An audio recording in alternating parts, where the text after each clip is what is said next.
Hey there. Right now, I'm going to go through the Celestial Tower, and this is a lot like the Pokemon Tower back in Pokemon Red and Blue, in the fact that it's, a creepy tower where there's like ghost and psychic Pokemon to catch.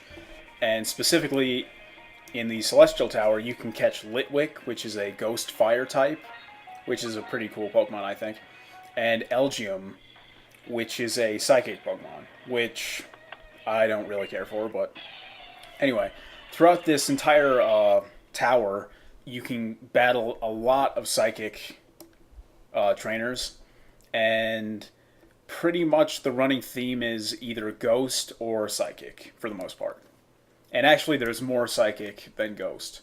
So, bringing a Pokemon such as Krokorok or Crocodile, like I have, is a really good idea because you can just use Crunch and Bite over and over and over, and pretty much, for the most part, one hit KO everybody. So, next we're going to go battle Lass here. Her name is Kara, and she has a Deerling, a Gothita, and a Sigilyph. And actually, she doesn't have a Sigilyph. I just found a error in my walkthrough that I'll have to fix.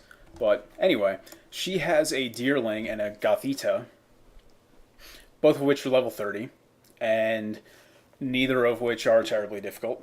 But and actually, the thing about Ghost Pokemon, considering if you're playing through, you haven't found any Ghost Pokemon yet, most likely.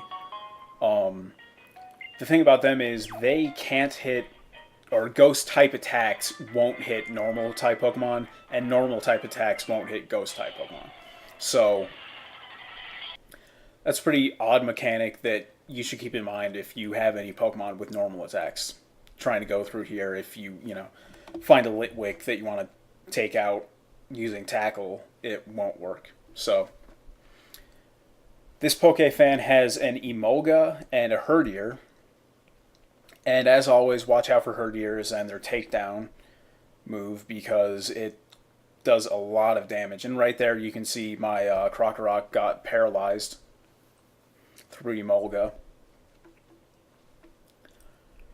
And finally on this floor, we can fight Pokefan Georgia, who has a Swaddling, which is in between a Sawaddle and a Leavanny, which we fought back in Castelia City. So this isn't anything terribly new.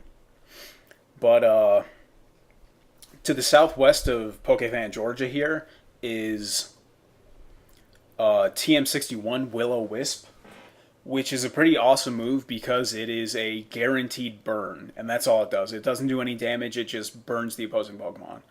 But considering burn does a little bit of damage in between each turn, it's a pretty worthwhile attack to kind of, wear away at your opponent. And the thing about burn is it doesn't affect fire Pokemon, so if you have a Ninetales and you're against a Charizard and you use Will-O-Wisp, it won't work because you can't burn a fire type Pokemon. So now we're going to go up to the actually, I guess, technically the third floor here.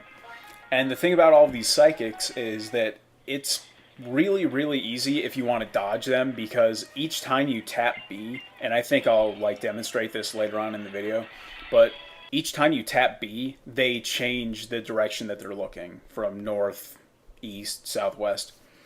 So if you really don't feel like battling these people, you can just tap B to make them look away from you and then walk past them, and pretty easy stuff. So, and actually it wouldn't really be a bad idea to skip some of these people, especially this with Musharna, if you don't have a dark Pokemon, considering, yeah, there you go, they're all spinning around like idiots. But anyway, yeah, if you don't have a dark type, Musharna is usually, in the single player game at least, pretty difficult because it'll just keep on healing and you'll just have to wear it down, and it's kind of annoying. So here we're fighting our first Litwick, which I unfortunately took out way too quick, but Litwick eventually evolves into Chandelure, and it evolves into Chandelure through Lampent. So I really like the Ghost Fire dual type, even though it kind of has quite a few weaknesses, but it also has quite a few resistances. And on top of the fact that Ghost Pokemon can't get hit by normal type moves, they also can't get hit by fighting type moves. So that's something to keep in mind. And Chandelure, the final evolution of Litwick, has really, really good special attack. And considering there's quite a few fire type moves that Chandelure can learn, granted you level up either a Litwick or a Lampent before you evolve it through the use of a Dusk Stone, because as with every other different type of Pokemon that evolves through the use of a stone, it doesn't learn any new moves after it evolves. So, but anyway, I believe, yeah, here we go. It can learn Overheat, it can learn Inferno, it can learn Flame Burst. And yeah, actually looking at it right now, it doesn't learn a single physical attack on its own, which I don't know if any other Pokemon is that specific as far as only learning physical attacks or only learning special attacks. But that's kind of cool, though. Although, then again, maybe because it's a ghost, it can't really be physical. So, anyway. But yeah, my point is that it's a part fire type, and it's good that it only learns special attacks, because special fire attacks, because of the fact that it has such a high special attack. Its base special attack for Chandelure is 145, which is very good. So make sure to battle it. Well, I guess you have to battle that nurse, but she'll of course heal all of your Pokemon. And now we are on the second to last floor, I believe, and we just need to take out these two Ace Trainers. This guy has a Stoutland, which is the final evolution of Lillipup. And just like all the Herdier in this game, it has Takedown, which it can really wreak havoc with. So, fortunately, I have really good attack on my Krokorok, so it wasn't too big of a deal. And then finally, this last Ace Trainer, which is the last person to battle in the entire Celestial Tower, has Swoobat and Gothorita. And before we battled her, we picked up TM65, which is Shadow Claw. And Shadow Claw has a really high chance of critical hit, and it's a Dark-type move. Although, I don't think it's Dark-type move. I think it's Ghost. Let me double-check on that, because I'm quite forgetful about things like this. But anyway, I think its base power is 70. Oh, there it is, actually.